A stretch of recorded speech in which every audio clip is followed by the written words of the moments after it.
Angel Fabian Di Maria എന്ന അർജന്റീനയുടെ football മാലാഖ കളമൊഴിഞ്ഞു. ഞാനൊരു പാവമാണ് എന്ന മട്ടിലുള്ള സൗമ്യ സാന്നിധ്യം ഇനി ലോക സോക്കർ വേദികൾക്ക് അന്യം. കളിക്കളത്തിൽ എന്നും വേറിട്ട് നിന്ന പ്രതിഭ. ഫുട്ബോൾ പണ്ഡിതരുടെ പതിവ് ചിട്ടവട്ടങ്ങൾക്ക് അന്യൻ. അതുകൊണ്ട് തന്നെ വാഴ്ത്തുപാട്ടുകാരും കുറവ്. മുഖത്തെ സൗമ്യതയ്ക്ക് നേർവിപരീതമായിരുന്നു കളത്തിലെ ചടുലത. എതിരാളിയെ വട്ടം കറക്കിയ ഡ്രിബ്ലിങ്ങും വേഗവും കൗശലവും ജാഗ്രതയും നിറഞ്ഞാടിയ മനോഹര കരിയർ ആരാധക മനസ്സിൽ എക്കാലവും കുടികൊള്ളും. ലാറ്റിൻ അമേരിക്കൻ പാരമ്പര്യത്തിൻ്റെ ഉലയിൽ ഊതിക്കാച്ചിയ കാലുകൾക്ക് പന്തിന്മേൽ നിയന്ത്രണം അപാരമായിരുന്നു. ആ കാലുകൾ തഴുകിവിട്ട പിഴയ്ക്കാത്ത ക്രോസുകളുടെ സാധ്യതകൾ ലയണൽ മെസ്സിയെയും ക്രിസ്ത്യാനോ റൊണാൾഡോയെയും പോലുള്ളവർ ആവോളം മുതലാക്കിയിട്ടുണ്ട്. സാക്ഷാൽ മെസ്സിയുടെ റൊസാരിയോയിൽ തന്നെയായിരുന്നു ഈ തിരുപ്പിറവിയും. ഹൈപ്പർ ആക്റ്റീവായ 3 വയസ്സുകാരനെ ഡോക്ടർ പറഞ്ഞ പ്രകാരമാണ് രക്ഷിതാക്കൾ ഫുട്ബോൾ കളിക്കാൻ അയച്ചത്. രണ്ടറ്റവും കൂട്ടിമുട്ടിക്കാൻ പാടുപെട്ട കുടുംബം അവന് ബൂട്ട് വാങ്ങാൻ പോലും കഷ്ടപ്പെട്ടു. എന്നാൽ ചെറുപ്രായത്തിൽ തന്നെ രക്ഷിതാക്കളെ ജോലികളിൽ സഹായിച്ച ഡിമരിയയ്ക്ക് കുടുംബം എല്ലാമായിരുന്നു. അതുകൊണ്ടാണല്ലോ 2007 ബെൻഫിക്കയിൽ ചേർന്നപ്പോൾ തന്നെ അച്ഛനോട് ജോലി മതിയാക്കാൻ പറഞ്ഞതും നല്ലൊരു വീട് വാങ്ങി മാതാപിതാക്കളെയും 2 സഹോദരിമാരെയും താമസിപ്പിച്ചതും.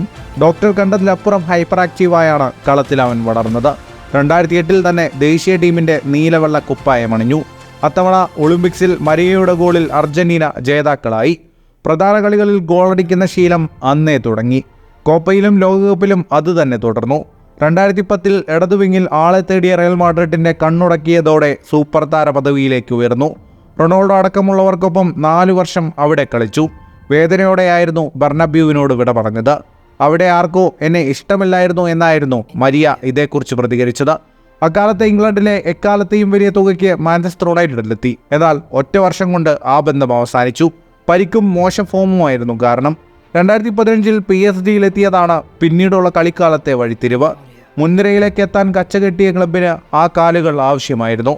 ഇതിനിടെ കഴിഞ്ഞ 2 വർഷം യുവന്റസിലും ബെൻഫിക്കയിലും ഒരു കൈ നോക്കി.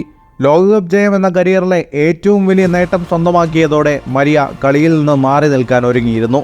എന്നാൽ ഇത്തവണ കോപ്പയിൽ അർജന്റീനയെ കിരീടത്തിലെത്തിക്കാനും അവനുണ്ടായി. മരിയയ്ക്ക് ഈ ടീം അത്രമേൽ പ്രിയപ്പെട്ടതാണ്. ഒപ്പം മെസ്സിയും. അർജന്റീനയുടെ കിരീടക്കോപ്പ നിറഞ്ഞതോടെ അയാൾ ബൂട്ടഴിച്ചു. രാജകീയ വിടവാങ്ങൽ. ഡിമരിയ മറക്കില്ല കളത്തിലെ നിങ്ങളുടെ ദിവ്യ സാന്നിധ്യം.